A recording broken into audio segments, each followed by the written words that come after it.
Hello, I'm Crypto Cassey. In this video, we are going to talk about Ethereum. Many people associate Ethereum with Bitcoin, and some people use the words Ethereum, Bitcoin, and blockchain interchangeably. By the end of this video, you will know the key differences between Ethereum and Bitcoin and their relationship with the blockchain technology. Specifically, we will discuss what Ethereum is, what Ether is, how they work, and what the future holds for this blockchain project.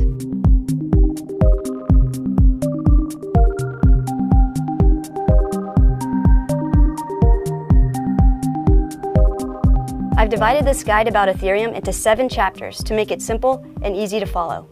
So feel free to use the time-stamped table of contents below to jump around this video. And stick around until the end of this video for an interesting bit of information that most beginners aren't aware of that makes Ethereum an exciting project to follow.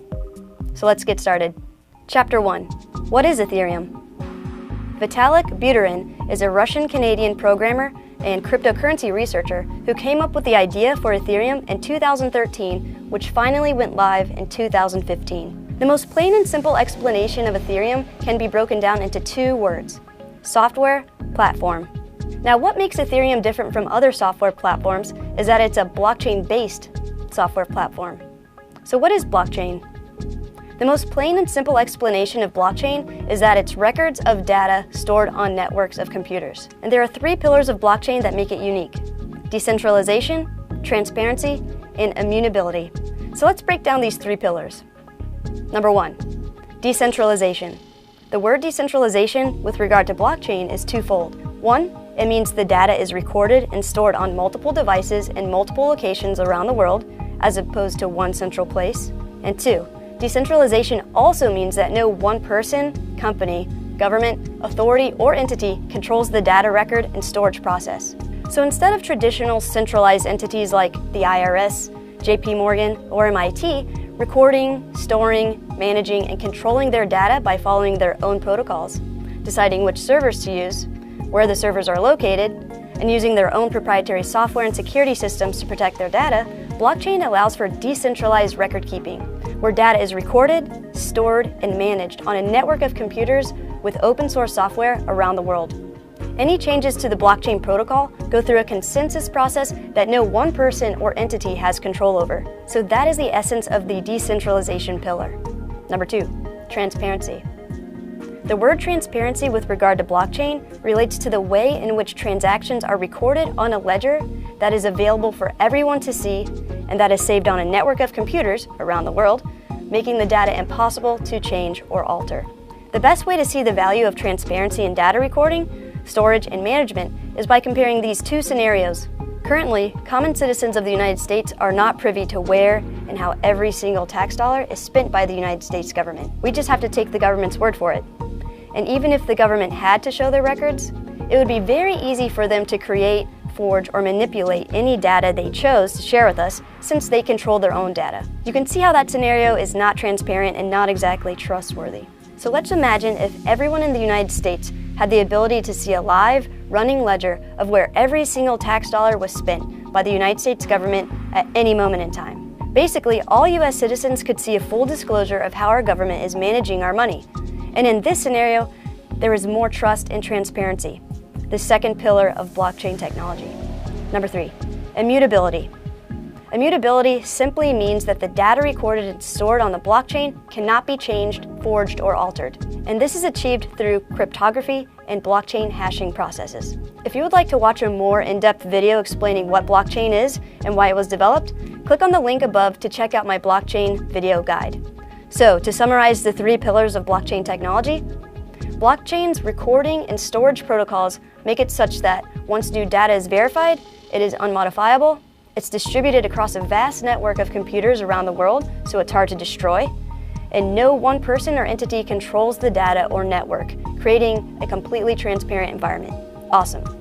Now that you're familiar with some of blockchain's important features, let's talk about the role blockchain plays in Bitcoin and Ethereum. Bitcoin and Ethereum are both use cases of blockchain technology with different purposes. Bitcoin is simply a digital currency that people can use as a form of payment to send to and from each other, or hold as a store of value. while Ethereum is basically a programmable blockchain that people can build software on to create valuable products and services or just for fun. And due to the decentralized properties of blockchain technology, the software people can build on Ethereum are called decentralized apps, or dApps for short.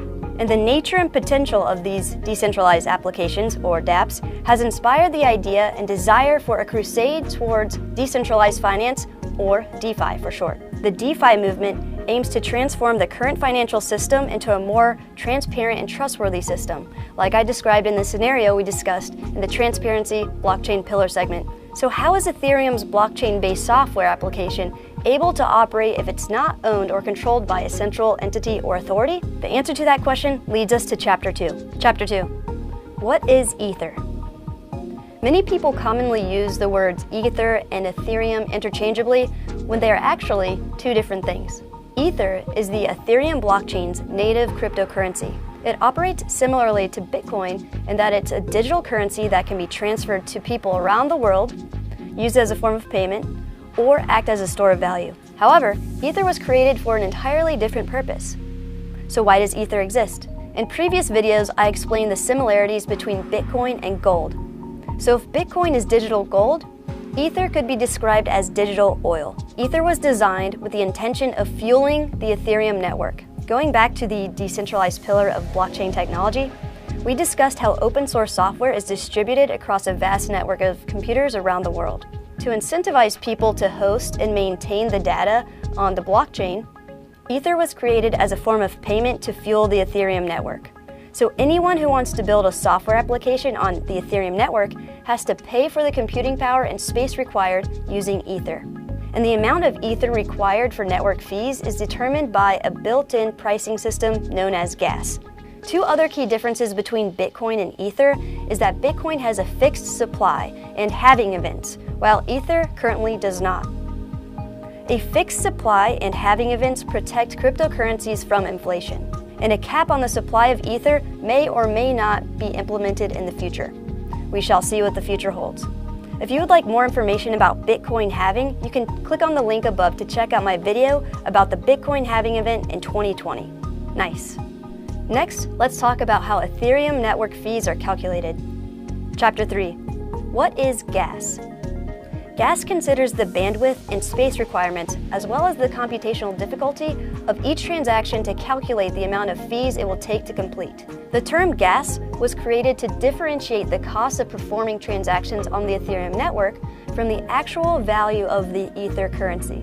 So when executing transactions on Ethereum, you will see gas prices denoted in GWEI, which stands for GigaWEI. GigaWEI, which is also referred to as nano Ether or just nano, simply represents a fraction of Ether to the 9th power. You can think of gigaways to Ether as pennies to the US dollar. Similar to how US dollars have pennies, nickels, dimes, and quarters that represent fractions of 1 US dollar, Ether has multiple denominations of fractional values, the smallest denomination being WEI or WEI. Here's a chart showing all of the different denominations of Ether.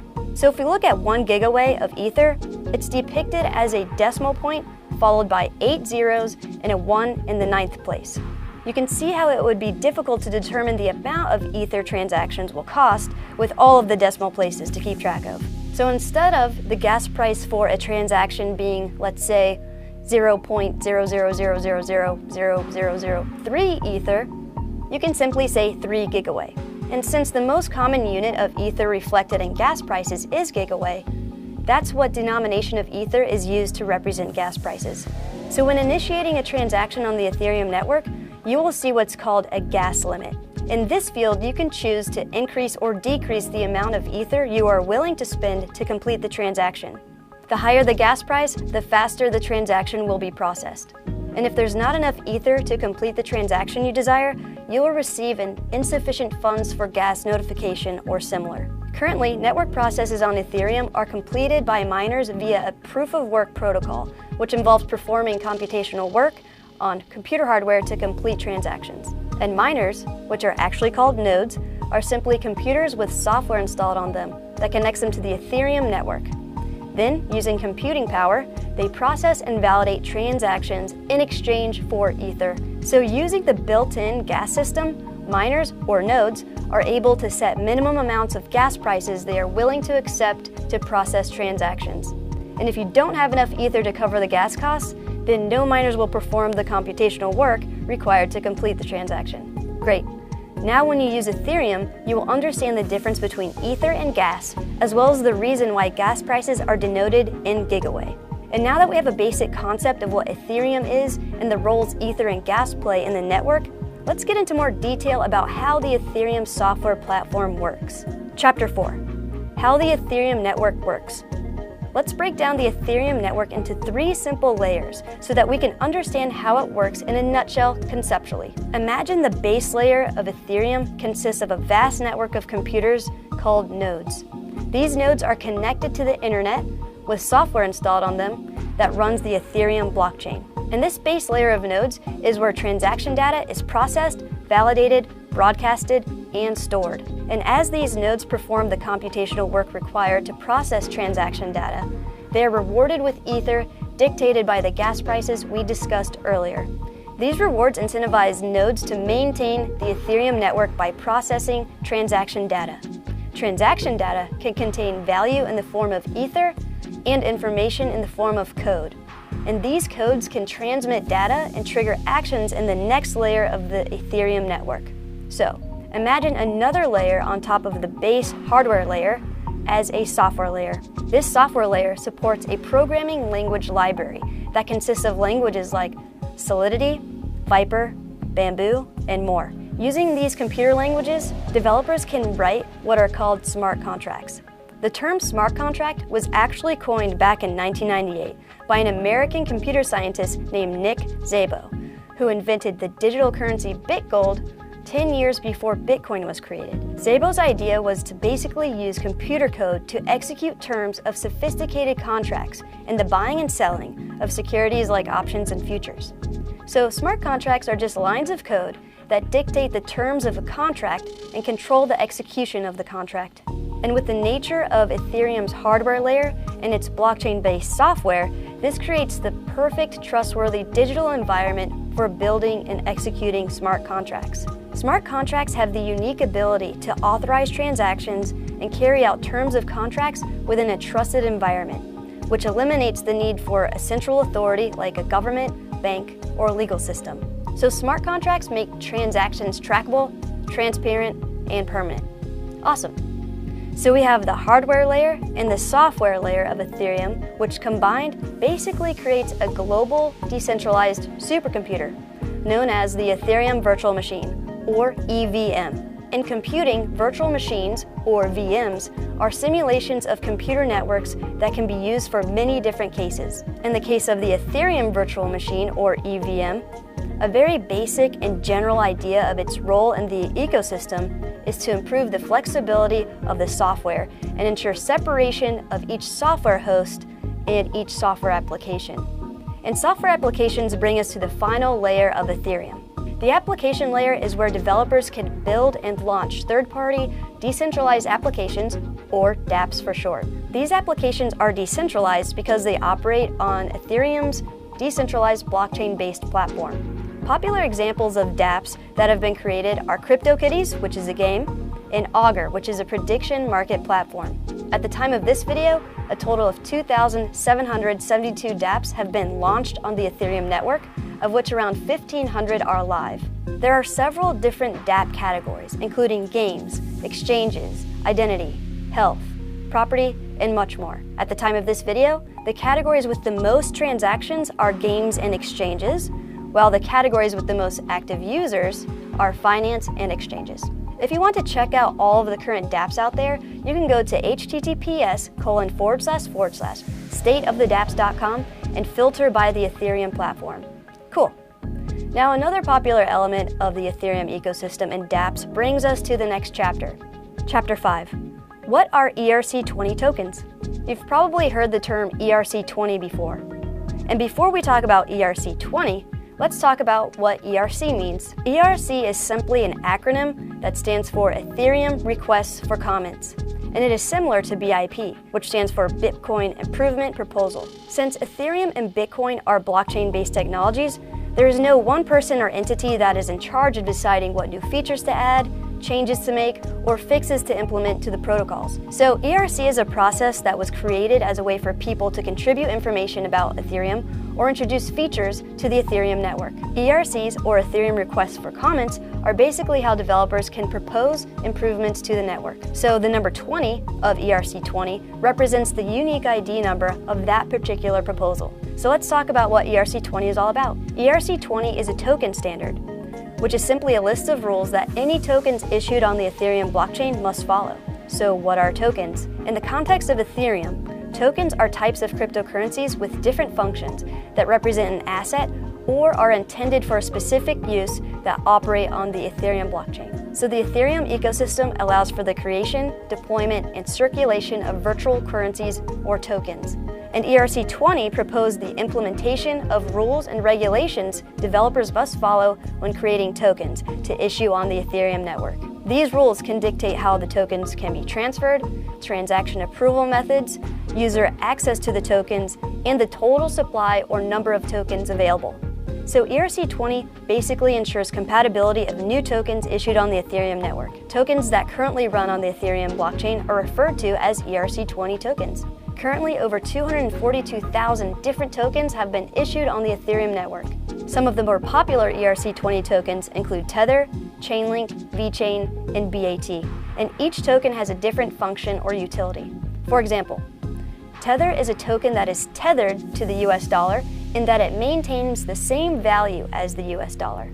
This makes the token price stable, staying at $1 per Tether, which is why tokens with this function are called stablecoins. Stablecoins were designed to bridge the gap between fiat currencies and cryptocurrencies by allowing people with the token to hold an amount of cryptocurrency with a stable value. For example, when you look at a cryptocurrency exchange, you can see how Bitcoin and Ethereum prices are constantly in flux. 1 minute Bitcoin can be worth $10,300, and the next it can be worth $9,600. With Tether, you can hold $10,000 of the token, and minute to minute, and day by day, the value will remain unchanged, which gives the token a lot of utility. An example of another token with different utility is BAT. BAT stands for Basic Attention Coin, and it was created to be used as the currency for a web browsing dApp called Brave. BAT was designed as a form of payment to be traded between users, advertisers, and publishers in exchange for users' attention to advertisements and content creation. Pretty neat stuff. Another popular utility of tokens has been to raise capital to finance cryptocurrency projects, which brings us to our next chapter. Chapter 6. What are ICOs?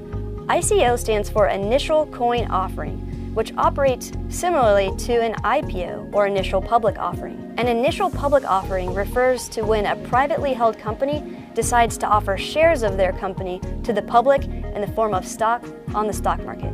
An Initial Coin Offering is the cryptocurrency world's application of this process by issuing tokens that are similar to stocks that sometimes, depending on the utility of the token, have a function within the product or the service.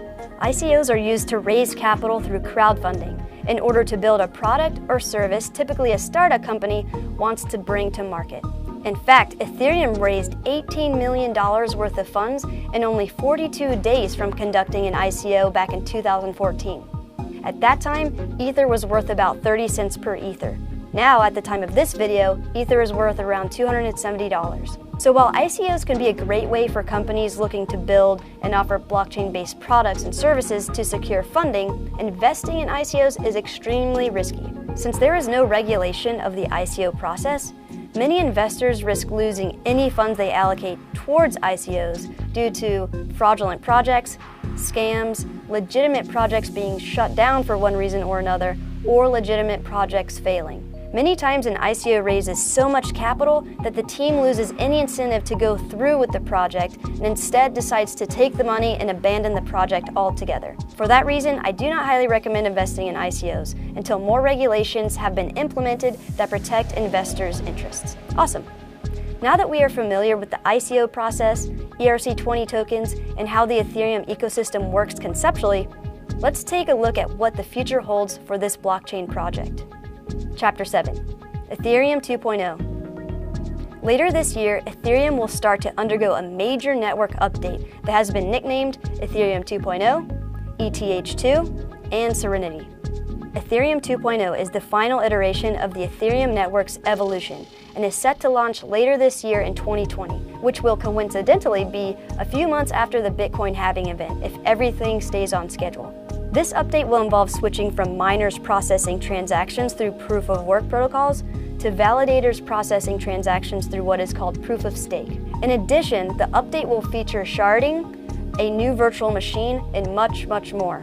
One of the main goals of this update is to improve the Ethereum network's efficiency and ability to scale. Ethereum 2.0 will allow the platform to handle the growing demand for dApps and the DeFi movement at large. There are many phases to this massive upgrade, so if everything stays on schedule, it will be a few years until the upgrade is 100% implemented and complete. We will break down the phases of the Ethereum 2.0 upgrade and get into more of the conceptual and technical details in another video.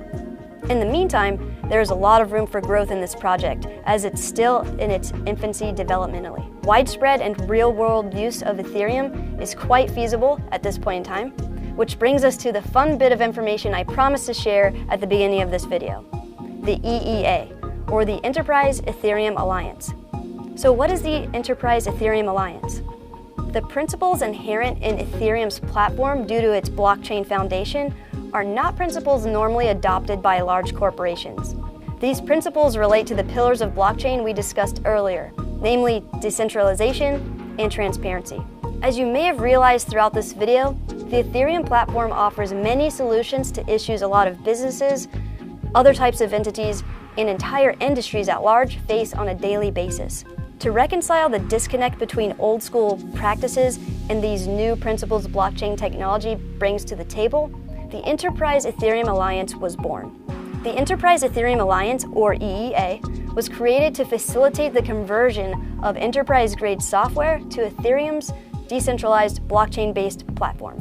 Members of this business alliance include a diverse mix of both large and small organizations. Some of the bigger players you are probably familiar with include JP Morgan, Microsoft, and FedEx. You can check out the EEA website at https://entethalliance.org if you are interested in learning more about the alliance.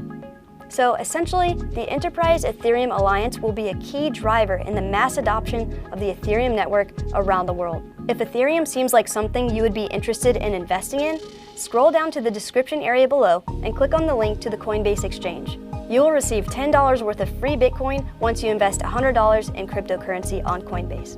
If you are new to cryptocurrency, check out my updated ultimate guide that walks you through the process of buying cryptocurrency like Ether from start to finish, step by step, by clicking on the link above now. Thank you for taking the time to watch my video. If you found this video helpful, please click on the like button and click the subscribe button if you are interested in learning more about blockchain and cryptocurrency technology. So what do you guys think about Ethereum? Is it a project you would consider investing in? Do you think it has the potential to overtake Bitcoin in market cap in the near or distant future? What other questions do you have about Ethereum I can answer for you? Let me know in the comments below. Be safe out there.